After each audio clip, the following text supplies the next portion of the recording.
Hello friend, good morning. সবাই কেমন আছো? এটা আমার প্রথম ব্লগ। সবাই আমাকে সাপোর্ট করো, সবাই পাশে থাকো। এই দেখো, আমি সকাল থেকে ছেলেকে স্কুলে পাঠিয়ে আমি চলে এসেছি রান্নাঘরে।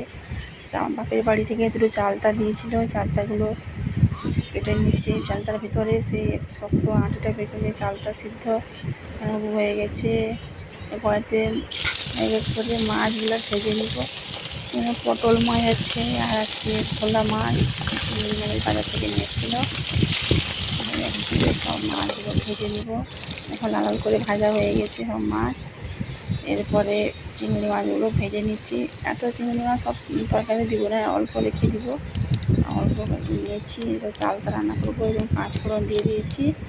মানে সিদ্ধ চালটাটা দিয়ে দিলাম।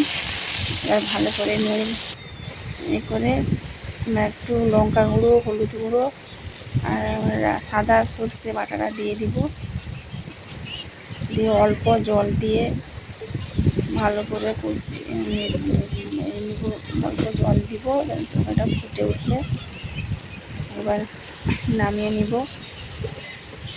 এখন স্নান আর কিছু করিনি, আমি রান্নাটা শেষ করে নিই, তারপরে স্নান করতে যাব। এখানে দেখো আমার চালতা রান্নাও হয়ে এসছে। নামিয়ে নিব চালতা।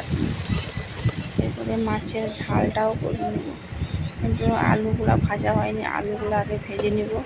তেল দিয়ে দিয়েছি, এবারে আলুগুলো এক এক করে ভেজে নেব লাল করে। নুন হলুদটা দেয়নি, পরে দিব। আগে ঢাকি দিয়েছি, প্রচুর তেল ছিটকে আছে। আর নুন হলুদ মাঝখানে দিয়ে দিয়েছিলাম, লাল করে ভেজে নিয়েছি। আর ওই তেলে একটু 5 ফোড়ন দিয়ে দিলাম।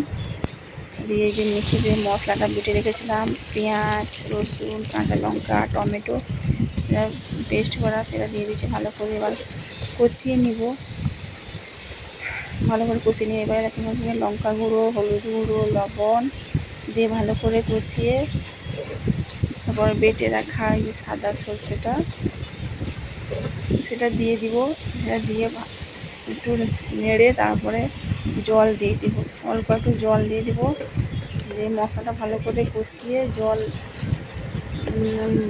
তেল ছেড়ে দিলে তাতে আলু, ভেজে রাখা আলুগুলো দিয়ে দিব। দিয়ে একটু নেড়ে ভালো করে কষিয়ে নিব। তারপরে জল দিয়ে এটাকে ঢাকিয়ে দিব।